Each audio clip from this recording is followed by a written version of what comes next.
जय राम जी की। श्री वाल्मीकि रामायण युद्धकांड 96वां सर्ग। सुग्रीव द्वारा राक्षस सेना का संहार और विरूपाक्ष का वध।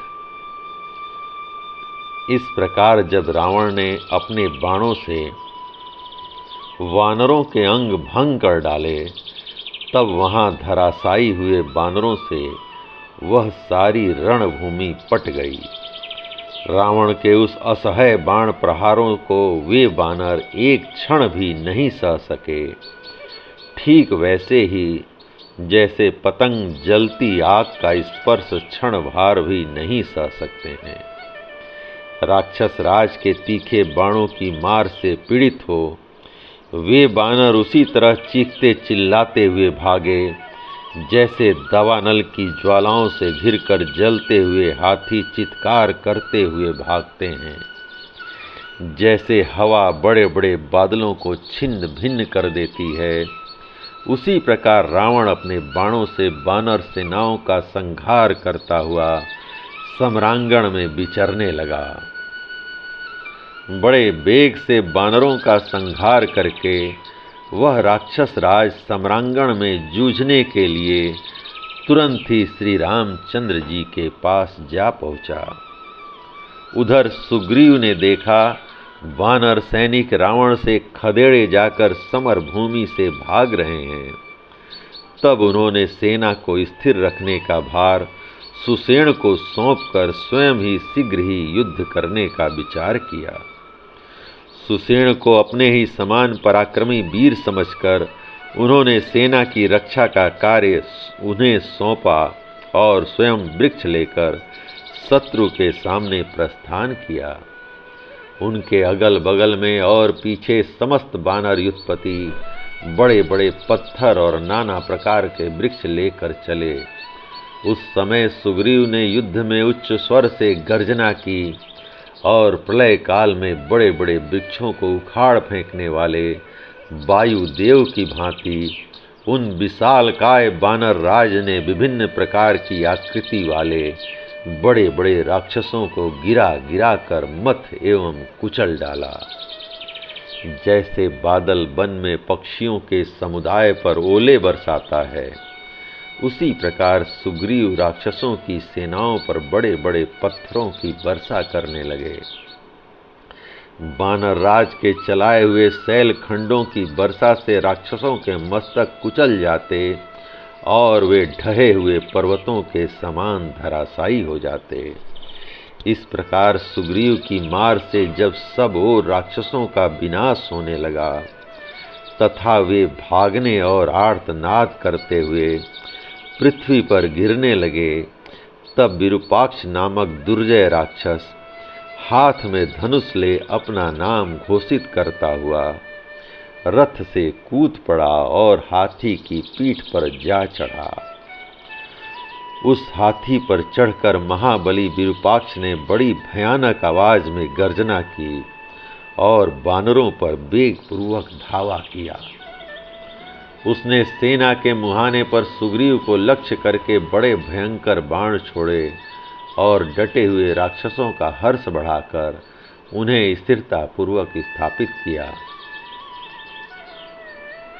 उस राक्षस के पैने बाणों से अत्यंत घायल हुए वानरराज सुग्रीव ने महान क्रोध से भरकर भीषण गर्जना की और विरूपाक्ष को मार डालने का विचार किया। सूरवीर तो वे थे ही, सुंदर ढंग से युद्ध करना भी जानते थे।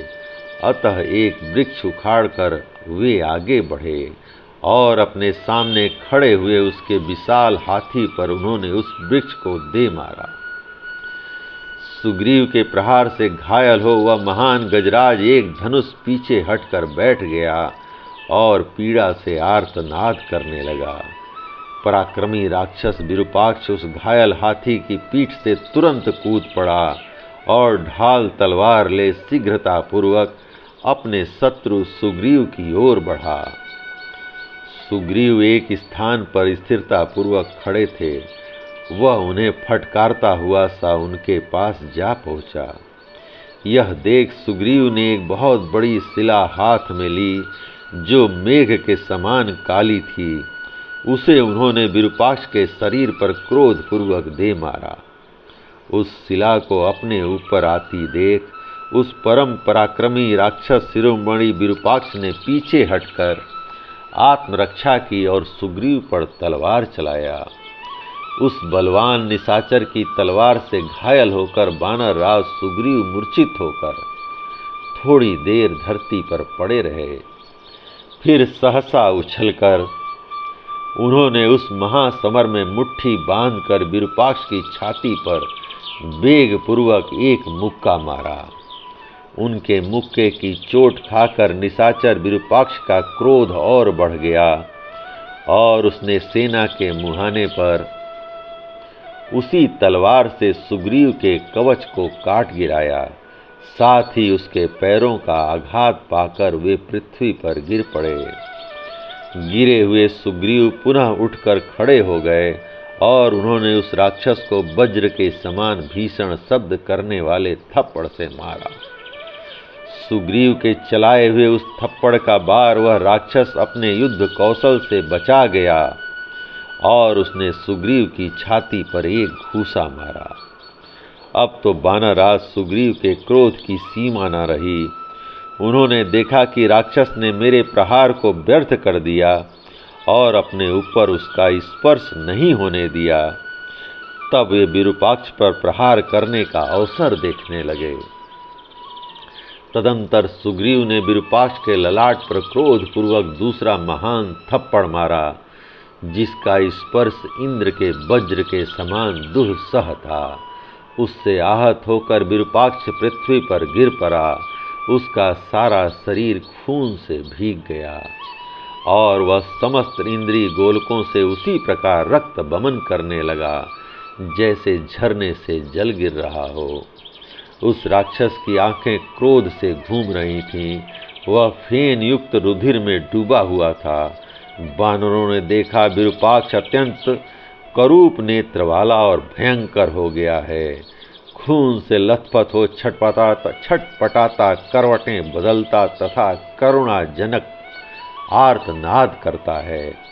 इस प्रकार वे दोनों वेगशाली वानरों और राक्षसों के सैन्य समुद्र मर्यादा तोड़कर बहने वाले दो भयानक महासागरों के समान परस्पर संयुक्त हो युद्ध भूमि में महान कोलाहल करने लगे।